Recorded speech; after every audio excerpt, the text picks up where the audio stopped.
नमस्कार दोस्तों, मैं आशीष ओझा मैथ के इस ऑनलाइन प्लेटफॉर्म पर एक बार फिर आप सबका स्वागत करता हूं। जैसा कि हमने पिछले पार्टों में हमने क्लास 12th की एक्सरसाइज 4.1 को कंप्लीट कर लिया था। आज उसी एक्सरसाइज से 4.2 एक्सरसाइज स्टार्ट करते हैं और क्वेश्चन नंबर फर्स्ट को देखते हैं। क्वेश्चन नंबर फर्स्ट हमारा है, यदि सारणिक दिख रखी है हमें इक्वल्स टू इसकी वैल्यू जो है वो 0 है, तो हमें L अनुपात M, L रेशियो M की वैल्यू फाइंड आउट करनी है। तो जैसा कि हमने सीखा था कि सारणिक में हम मान कैसे निकालते हैं, तो हमारे पास जो सारणिक दे रखी है उस सारणिक की वैल्यू को अगर हम देखते हैं कि पहली सारणिक में इसमें मान दे रखा है हमारा L M, ये सारे एलिमेंट हैं हमारे पास और इसका मान हमें दे रखा है 0। जब सारणी को हल करते हैं तो हम क्रॉस मल्टीप्लाई करते हैं, तो L मल्टीप्लाई 3L3 माइनस फॉर्मूले से अप्लाई होता है और next 2 multiply M 2M equals to 0 आ जाएगा। देन इसको ट्रांसफर करते हैं तो 3L इक्वल्स टू 2M और L अनुपात M की वैल्यू हमें फाइंड आउट करनी है, तो ये हमारे पास बन जाएगा 2/3।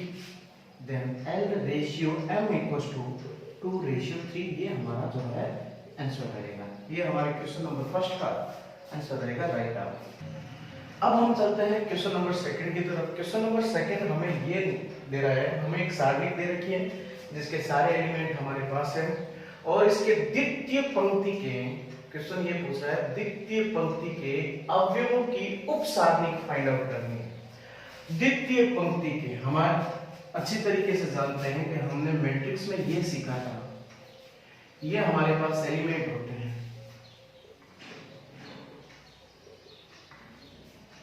ये हमारे पास एलिमेंट है। अगर देखा जाए तो इसके अंदर हमारे ये है रो फर्स्ट पहली पंक्ति और ये है दूसरी पंक्ति और ये है तीसरी पंक्ति, और कॉलम में अगर हमने देखा था ये है column first, column second and column third. हमारे पास 3 पंक्तियां और 3 स्तंभों के रूप में काम करता है ये मैट्रिक्स। अब इसको हमने सारणिक के रूप में पढ़ा था। सारणिक में सिर्फ इतना ही परिवर्तन आया था, पंक्तियों और स्तंभों की संख्या जो बराबर हमें होनी चाहिए, सवाल में ये हमने सीखा था। अब हमारे पास इसमें टोटल 9 एलिमेंट हैं और हमारे पास ये है रो फर्स्ट, ये है रो सेकंड और ये है रो थर्ड। ये पंक्ति द्वितीय पंक्ति जो है उसके अवयवों के साथ हमें उन अवयवों से उप सारणिक निकालनी है। हमें उप सारणिक का मान नहीं फाइंड आउट करना है, हमें सिर्फ उप सारणिक निकालनी है। तो कैसे निकालते हैं आइए देखते हैं। तो सबसे पहले R2 से उप सारणिक ज्ञात करें। तो R2 के हमारे पास कौन कौन से अवयव हैं? 3, 6 और 5। एक बार मैं यहां पर हमारी जो सारणी दे रखी है, सारणी 2, इनके सारे एलिमेंट लिखा हूं, 3, 6, 8, 4, 5 और 9। और द्वितीय पंक्ति के अवयव ये है हमारे पास। तो जैसा कि हमने पहले सीख रखा है कि जैसे मैं 3 की उप सारणी द्वितीय पंक्ति का पहला एलिमेंट जो है वो है 3, तो मैं 3 की उप सारणी तैयार कर रहा हूं। तो 3 की उप सारणी तैयार करने के लिए हमने ये सीखा था, जो एलिमेंट हम ले रहे हैं, जो तत्व हम ले रहे हैं, उसके स्तंभ और उसकी पंक्ति को हमें छुपाना है। तो बाकी के जो एलिमेंट हमें दिख रहे हैं 4, उनको हमें एक सारणी के रूप में लिखना है। कहने का तात्पर्य ये है कि हमें 3 की पंक्ति और स्तंभ को छुपाएंगे तो हमें 4 एलिमेंट दिखेंगे, वो हमारे पास हो गए 3, 4, 8, 9। ये हमारे द्वितीय पंक्ति का पहले एलिमेंट की उप सारणिक तैयार है। मान नहीं निकालना है, सिर्फ उप सारणिक निकालना है। दूसरा एलिमेंट जो है हमारा वो है 6। तो हमें जो है 6 की उप सारणिक तैयार करनी है। तो जैसा कि मैंने कहा कि जो एलिमेंट है उसकी पंक्ति, रो और उसके कॉलम को हमें छुपाना है। ये हो गई पंक्ति और ये हो गया उसका कॉलम। तो बाकी के जो एलिमेंट बचे हुए हैं उनको हमें लिखना है। तो एलिमेंट कौन कौन से बचेंगे? 2, 4, तो उसको सारणी के रूप में लिखो, 2, 4, 1 और 9। ये हमारे पास 6 की उप सारणिक तैयार है। लास्ट जो हमारे द्वितीय पंक्ति का अवयव रहेगा वो रहेगा 5। अब हमें 5 की उपसारणिक तैयार करनी है। यहां पे लिख रहा हूं मैं 5 की उपसारणिक। तो 5 की उपसारणिक तैयार करने के लिए वही रूल है कि हमें 5 द्वितीय पंक्ति और इस जो 5 एलिमेंट है उसके स्तंभ को छुपाना है, अन्य 4 जो एलिमेंट है उनको हमें लिखना है। तो हमारे पास जो एलिमेंट बचेंगे 2 3 1 8 2 3 1 8, ये हमारे 5 की उपसारणिक तैयार है। हमें क्वेश्चन में यही कहा गया था कि द्वितीय पंक्ति के अवयवों से उपसारणिक तैयार करनी है। द्वितीय पंक्ति के अवयव थे हमारे पास 3 6 एंड 5 और ये उनकी 3 जो है उपसारणिक रहेगी। यही हमारा आंसर रहेगा राइट। अब हम चलते हैं नेक्स्ट क्वेश्चन की तरफ। नेक्स्ट क्वेश्चन 3 जो है हमारे पास है, सारणिक हमें गिवन है, इसके सारे एलिमेंट हमारे पास है और इसका वैल्यू जो है, मान जो है वो फाइंड आउट करना है। हम किसी भी सारणी का 2 तरीके से जो है इसका मान निकाल सकते हैं। पहला जो तरीका होता है वो होता है प्रसार के माध्यम से और दूसरा होता है संक्रिया के माध्यम से। प्रॉपर्टीज अप्लाई करेंगे, कौन सी सारणी को, कौन सी पंक्ति को किस में एक्सचेंज करना है, उसे संक्रिया कहा जाता है। और प्रसार का मतलब होता है कि सीधा उसका मान निकालना सारणी का, जैसा हमने 4.1 में निकाला था। अब हम संक्रिया के माध्यम से निकालते हैं। तो सबसे पहले इसके जो एलिमेंट है वो लिख रहा हूं। हमारे पास एलिमेंट ये है करीब 16 17 18 19 20 21, ये हमारे पास सारणी है। और इस सारणी के इसे हमें पता है कि इसे पंक्ति फर्स्ट, पंक्ति सेकंड और इसे पंक्ति थर्ड बोला जाता है। Row first, second and third, इनको बोला जाता है कॉलम फर्स्ट, कॉलम सेकंड और ये कॉलम थर्ड है। अब यहाँ पे हमें संक्रिया यूज करनी है, प्रॉपर्टीज जो है यहाँ पे अप्लाई करनी है। पहली संक्रिया को हम चेंज करते हैं, R2 को चेंज कर रहा हूं। और R2 को कैसे चेंज किया जाएगा, R2 माइनस R1, ये हम करेंगे तो हमारे पास मैट्रिक्स और इजी रूप में आ जाएगी। तो सबसे पहले जो R1 है उसके सारे एलिमेंट यहाँ पे लिख रहा हूं और R2 को चेंज करना है। तो R2 में से R1 का एलिमेंट सब्सट्रैक्ट होगा। 14 minus 13 is equal to 1, 17 minus 16 is equal to 1, 20 minus 19 is equal to 1 और R3 के सारे एलिमेंट ये हमने लिख दिया। ये हमने पहली संक्रिया को जो है इसका यूज कर लिया। अब आगे चलते हैं, हम दूसरी संक्रिया जो है इसमें लगाते हैं। संक्रिया अगर हम दूसरी लगाएं, दूसरी संक्रिया में मैं R3 को चेंज करना चाहता हूं और R3 को चेंज करने के लिए मैं R3 में से R1 को जो है सब्सट्रैक्ट करूंगा। हमारे पास R3 के भी एलिमेंट हैं और R1 के भी एलिमेंट पड़े। तो R3 में से R1 के एलिमेंट से हम सब्ट्रैक्ट करेंगे, घटाएंगे। तो हमारे पास जो सारणिक के एलिमेंट, बाकी के जो एलिमेंट हैं ये हमें लिख देता हूं, ये हमारे पास एलिमेंट रहेंगे 1 1 और 1। R3 को हमें चेंज करना है तो R3 को हम चेंज करेंगे तो 15 माइनस 13 तो हमारे पास बचेगा 2, 18 माइनस 16 तो हमारे पास बचेगा 2, 21 माइनस 19 तो ये हमारे पास बचेगा 2। अब ये एलिमेंट हमारे पास संक्रिया सेकंड को अप्लाई करने से हमारे पास आया है। अब हम R3 में से 2 को कॉमन ले सकते हैं। जब R3 में से 2 को कॉमन लेंगे तो हमारे पास जो बनने वाला रिजल्ट है वो ये शेष एलिमेंट बचेंगे हमारे पास 1 1 1 और यहां से 2 कॉमन लेने के बाद में ये सारे बचेंगे 1 1 1।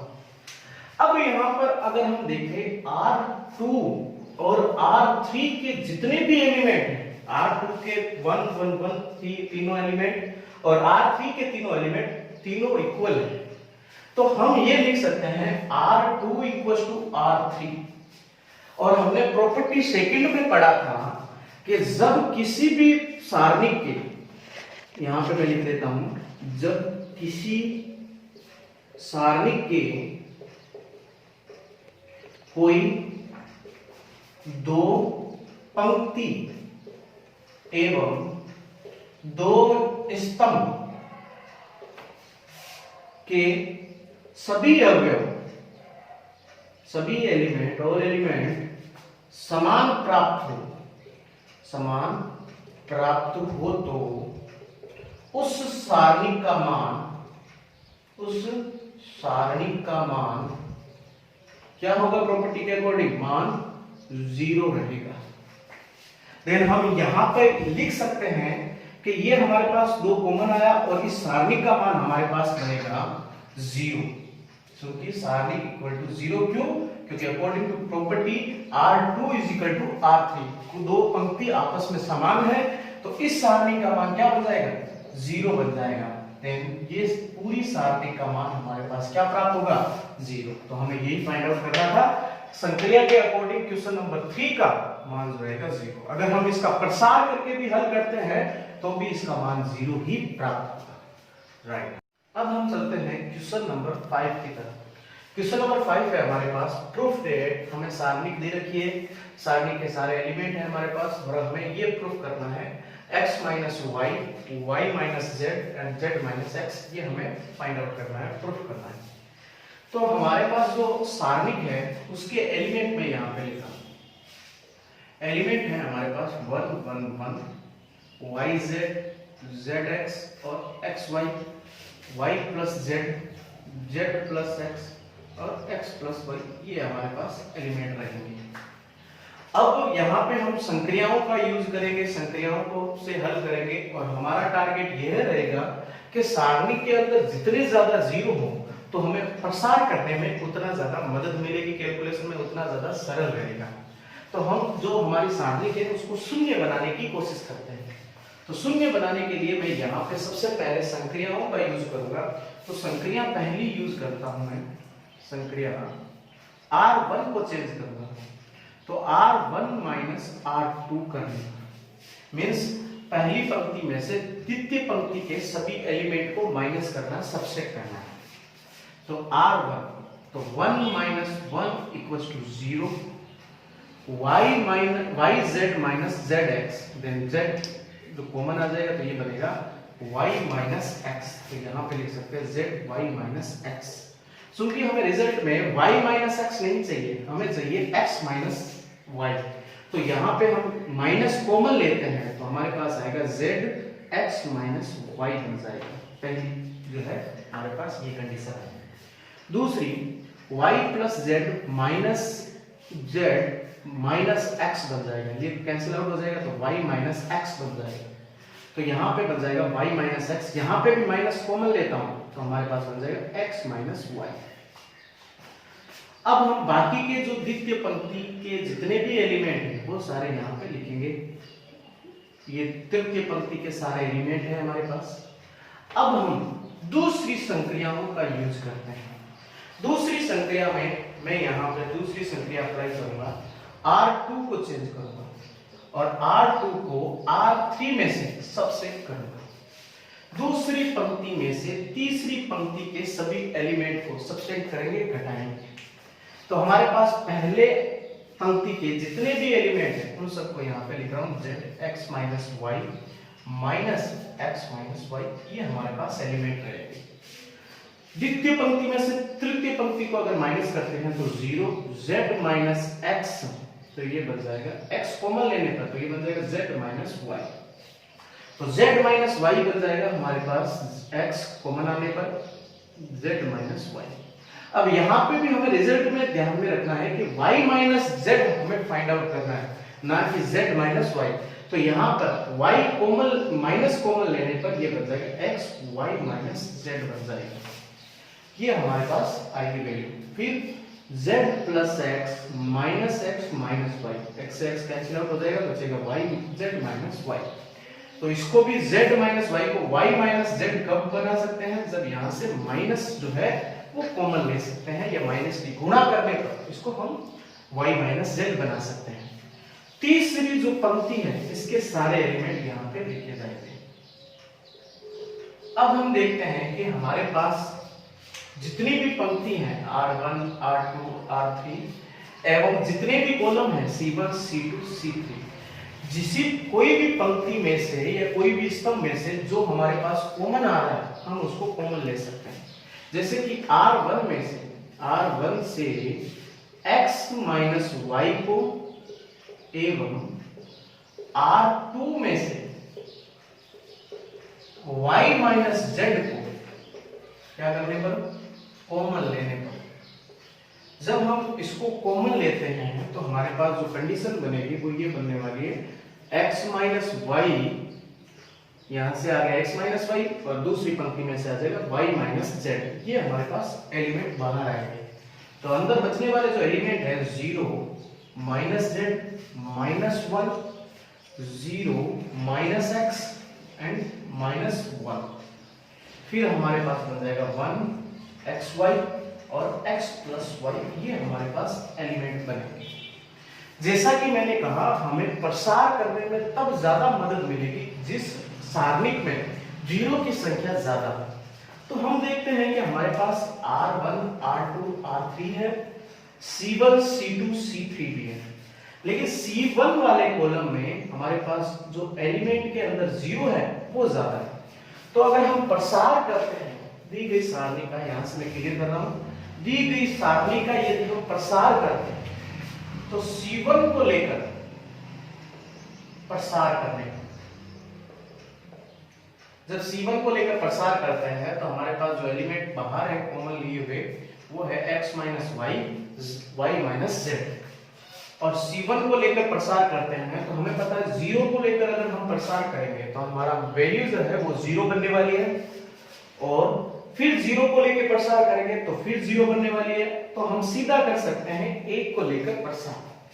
तो हम 1 को लेकर प्रसार करेंगे तो हमारे पास जो सारणिक बनेगी वो कुछ ऐसी बनेगी। इसकी पंक्ति एवं इसको स्तंभ को अगर हम छुपाते हैं तो हमारे पास जो एलिमेंट है minus Z minus 1 minus x and minus 1, ये हमारे पास एलिमेंट बनेंगे। इस सारणी को, उप सारणी को अगर हम हल करते हैं तो हमारे पास आएगा x minus y, y minus z bracket 1, इसकी मल्टीप्लाई करते हैं तो माइनस माइनस ये बन जाएगा पॉजिटिव z माइनस फॉर्मूले से, और ये माइनस माइनस प्लस बन जाएगा, ये बन जाएगा z माइनस x, और 1 के साथ मल्टीप्लाई करेंगे तो वही बनने वाला है। तो लास्ट जो हमारी वैल्यू आएगी वो आएगी x minus y, y minus z और z माइनस x। तो हम देखते हैं क्वेश्चन नंबर 5 में जो सारणिक दे रखी थी उसका जो प्रूफ था वो कुछ ऐसा ही है, x minus y, y minus z and z minus x। तो हम इसको संक्रियाओं के माध्यम से हमने हल किया, इसको लिख सकते हैं LHS equals to RHS, right. अब हम चलते हैं क्वेश्चन नंबर 6 की तरफ। क्वेश्चन नंबर 6 जो है हमारे पास सारणिक दे रखी है, उसके सारे एलिमेंट है और इसका मान जो है हमें निकालना है, वैल्यू निकालनी है। तो सारणिक का प्रसार भी कर सकते हैं, सारणिक में से कॉमन लेके हल कर सकते हैं, सारणिक में संक्रियाओं को लगा के भी हल किया जा सकता है। तो जैसे हमारा सवाल की जो कैलकुलेशन है वो हमारे लिए इजी रहे, हम वैसे करते हैं। सबसे पहले हमारे पास R1, R2, R3, C1, C2, C3। तो हम देखते हैं C1 में से